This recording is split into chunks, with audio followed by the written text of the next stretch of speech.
What is good, y'all? Welcome back to the report. Welcome back to a brand new video. We are back talking about the Heat, and the Damian Lillard situation is in a full frenzy right now because Dame just had an interview with Mark Spears, and he's been talking about the trade request for the first time publicly since the whole saga went that went viral. And yeah, man, we have a lot to unpack here with Damian Lillard and the Heat situation, the trade market, and what it's like, expectations, and yeah, so let's get right into it. Make sure y'all drop a like, subscribe, comment down below. I'm super excited to talk about this because finally we're getting some Dame news after what's been like so long of a standstill.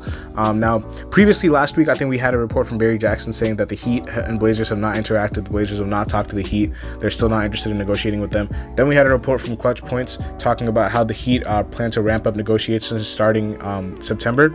Anthony Chang from the Miami Herald also talked about how during training camp, the Heat are going to start, ramping up their trade proposals and stuff like that. And then Clutch Points also talked about how the Heat were trying to get this deal done without involving Tyler Herro. And then now today, this morning itself, we had an interview from, Bleacher Report or ESPN, I think. And then Mark Spears, who's actually, one of the more reliable journalist reporters, he's very reputed, very well known. He did an sit-down interview with Damian Lillard himself. So, it's on video what he's saying. This is not some source. This is from the man himself who requested the trade. And yeah, man, we've had a lot of different gems from this interview. We're gonna get right into it. We're gonna talk about all the different quotes and different questions that were asked to him and what he said. So Mark Spears talked about, he asked Dame himself, like, there was a trade request that you put into the Miami Heat. Can you talk about this? And he was like, there was a trade request, but I would prefer not to talk about the Trailblazers. So he did confirm that there was a trade request to the Miami Heat, which is accurate. He did not say that, it was to more than one team. It was not specifically to the Heat. Mark Spears specifically asked him, there was a trade request that you put into the Miami Heat. Can you speak about this? And he was like, yes, there was a trade request, but I don't want to talk about the Trailblazers. So he's done with the Blazers. It's very, very apparent that he's done with that team. He wants out. He wants Miami. It's very well known. This is already stuff that we already knew, but it feels good hearing it from the man himself. Damian Lillard on his title aspirations. It's higher than it's ever been. When you're younger, when you're winning, you realize that you got time. The older you get, that means that more time you put into it, especially when you're at the top of your game and you're having all these individual accomplishments, it becomes more and more of a priority to have the ultimate accomplishment, which is why we play this game and winning the championship. I would say that the desire for that now is as high as probably ever going to be. That's literally the thing at the top of my list. When I wake up and I got to get up and do what I got to do, I got to train, I got to make time for my kids, I got to lift, I got to do all these things, and I got to make sure that the training and my preparation is still my priority. And it's as high as it's going to get. That's ultimately what I want to experience, and that's what I want to get done. So he wants to win a title, very apparent. I'm not going to speak on the Blazers. It's a lot of love and respect. I will not speak on the Blazers. If you look at the history of me speaking about loyalty, I've always said about how I'm loyal to who I am and how I'm going to do what I feel like is the right thing to do. For me, I know what I want for myself. I'm going to be loyal to that. When I feel like this is the vision I have for myself, this is what I see being fit for me at the moment, I'm going to ride that until the wheels fall off. But anything that I'm part of, it all has to be connected. It all has to be aligned in what I see happening. That is just a priority for me. It has to be that way. It all has to be connected. That is what I'm loyal to. So, unpacking this quote. He's been loyal to the Blazers his whole life. I don't get why there's hate for this man because he's been loyal to the franchise. Y'all talked about free Dame, request a trade. He finally requested a trade and y'all are turning on him. It doesn't make any sense. Second point here. He's going to ride until the wheels fall off for what he wants. He wants Miami. He's going to make sure that he gets Miami. That's what he's saying right now. It has to be aligned. That's a priority for me. It has to be that way, is what he said. So it has to be Miami for him. It's only Miami for him. Looking into the quote, it's very apparent that he wants Miami. He wants out. Lillard is also attracted to the renowned Heat culture, consistent winning at a higher level, franchise stability, no state taxes, and marketing opportunities, also coming from Mark Spears. Again, another, snippet saying that he wants Miami. Damian Lillard again, everything will come to a pass. When you're in a little bit of a storm, a lot is going on, you're being constantly talked about, you get a little bit antsy, you feel like you got to react to stuff sometimes, but I know me, I know the type of principle I stand on. I know that I've been solid in everything that I've done every step of the way. It'll pass, and I know it will. This too shall pass, and I will be all right, is what he said. So he has full confidence that at the end of the day, no matter how much of a standstill it might be, no matter what PR the Blazers are doing, talking about how they don't want to negotiate with the Heat, in the end, he feels like he will be a Miami Heat player come, whatever month it is. So he has full confidence that he will be a Heat player. And I think that was the last of the Dame quotes that we really have to talk about. We talked about 4 different quotes here, and all give me confidence that he's standing firm on his trade request. He's standing firm on the fact that he wants Miami. He's not wavering. He's not going to do what James Harden did and bash his former organization that he's loved so dearly, because obviously the Dame and Harden situations are similar but different, because this is a dude who spent his whole career with this one team, and he's probably their best player of all time franchise-wise. He's not going to, bash them or say anything disrespectful about the GM like Harden did about Daryl Morey. But he's going to be respectful, but he's going to be firm. And he's going to, and that's what he did in his interview. He was firm with every single word he spoke. He was very affirmative, talking about the fact that he requested a trade to the Miami Heat. And he was very confident about the fact that everything is going to pass and he's going to get what he wants. And he was also very, very outspoken about how he wants to win a championship more than anything. And then last but not least, there was a whole, report from Mark Spears after that interview, talking about how he's attracted to the Miami Heat culture, consistent winning, stability of the franchise, no state taxes, marketing opportunities, and how he wants to win a championship with the Heat. So at the end of the day, again, you can say this is nothing new, because obviously this is something that, this is information that a lot of people knew already. But a lot of this was just, speculation and here, there, like hearsay. We didn't really have a confirmation. The man himself has done an interview now. He's spoken out, which means it's finally time to ramp up, guys. It's finally time to get this ramped up. This dude has not spoken a single word about the trade request until now.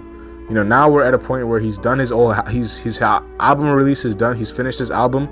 He's, we're getting closer to training camp. He's focused on basketball.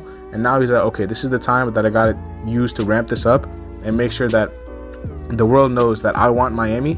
The Blazers know I want Miami. And I'm standing firm on that till the wheels fall off, is what he said. So right now, man, I'm expecting some kick into this. I'm expecting some movement. I'm expecting some ramp up. It's time. It's time for trade talks to begin. It's time for the Heat to start, ramping up their negotiations with the Blazers. It's time for them to start finding 3, 3rd, or 4th teams to make, trades with. And it's time for the negotiation process to start ramping up, because we're in September almost. It's going to be training camp soon.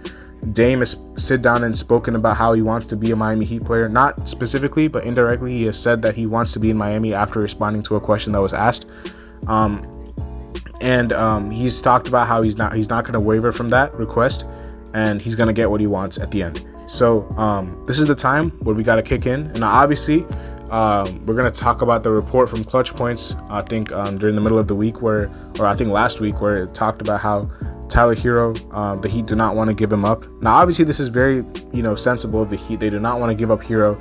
Now, to be honest, like, it would be great if we kept Herro, but I understand that, if he has to go, he has to go. This is Damian Lillard we're talking about. If Tyler Herro is a sticking point, you give him up. But I think the reasons that, we're getting this report from people saying that the Miami Heat would rather do this trade without giving up Herro is that, number one, the Blazers don't want Tyler. They drafted a guard. They drafted a guard last year. This year, they have Anthony Simons already. They have Shaedon Sharpe. They have Scoot Henderson now. They have a lot of young guards already. They don't really need a Tyler Herro. Number two, if Tyler Herro is traded to a 3rd team or a 4th team, those teams are not giving up valuable, picks for Tyler.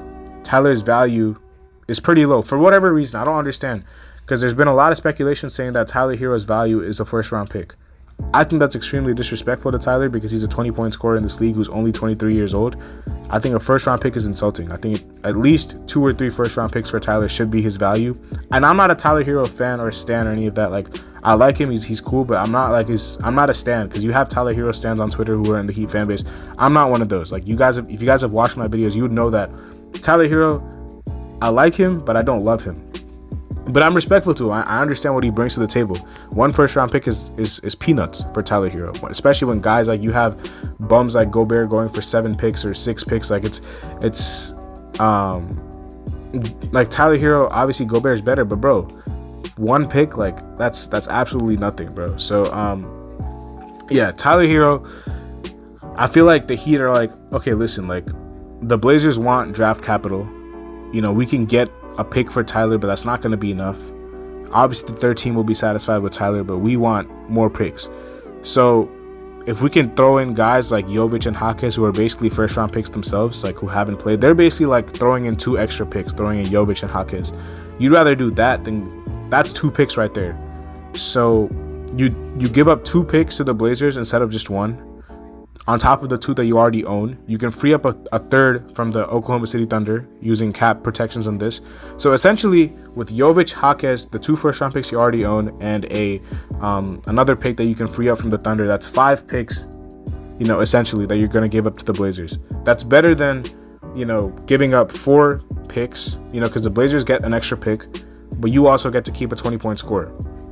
So it makes sense why they want to keep Tyler. Like, it makes complete sense. Like, I would want to keep Tyler as well. The only thing I'm saying is that if it gets to a point where you got to pick between keeping Tyler or trading for Dame, you trade for Dame. Like if Tyler's the sticking point, which he's not, which is why they want to keep him. But hypothetically, if he was a sticking point, I don't think they would have a problem trading Tyler. But it's just the fact that they don't want him, and his value for whatever reason is not high on the market right now. You'd rather give up two of your first round picks. A lot of people are like, keep Jovic. Listen, bro, this is Damian Lillard. Jovic is cool. He's gonna be a really good player, but Damian Lillard is Damian Lillard. He's a top 10 player when he's healthy. And the thing about Jovic, I don't understand. I think Jovic is gonna be a stud. I think Jovic is gonna be, you know, an all-star.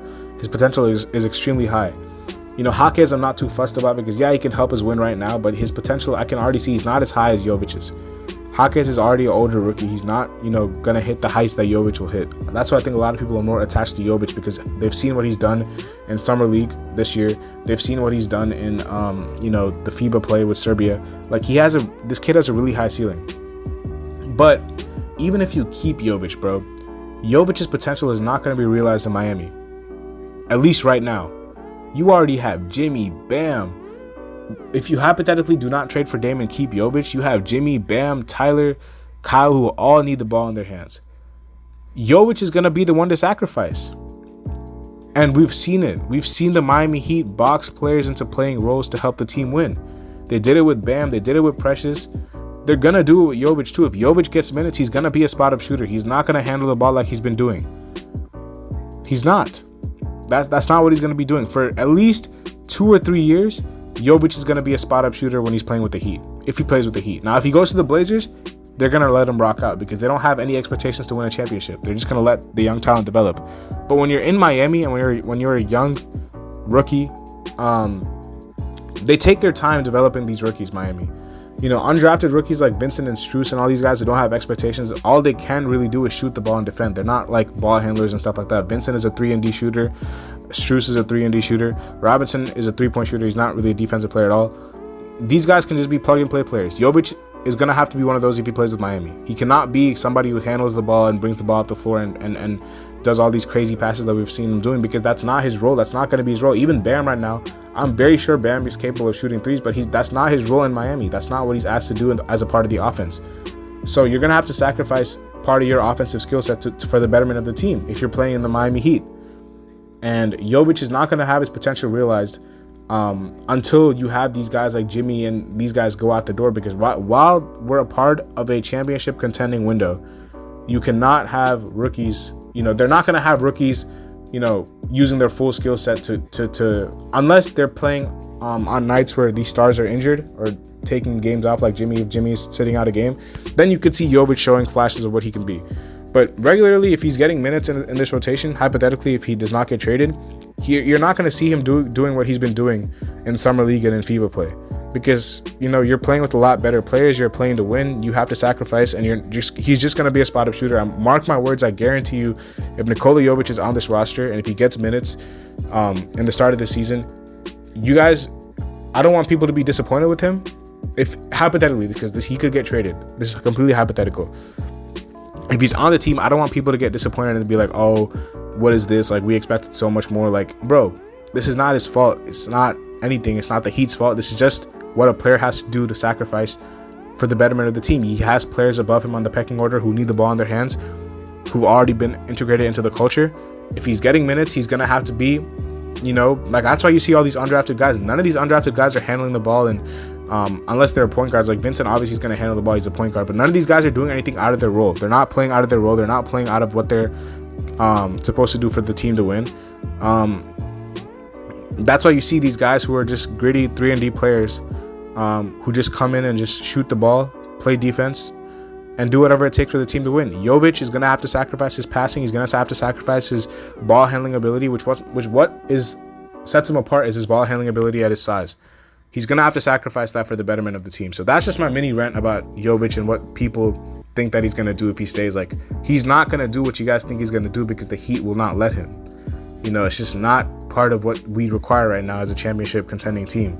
He's going to have to sacrifice part of his game for the betterment of the team.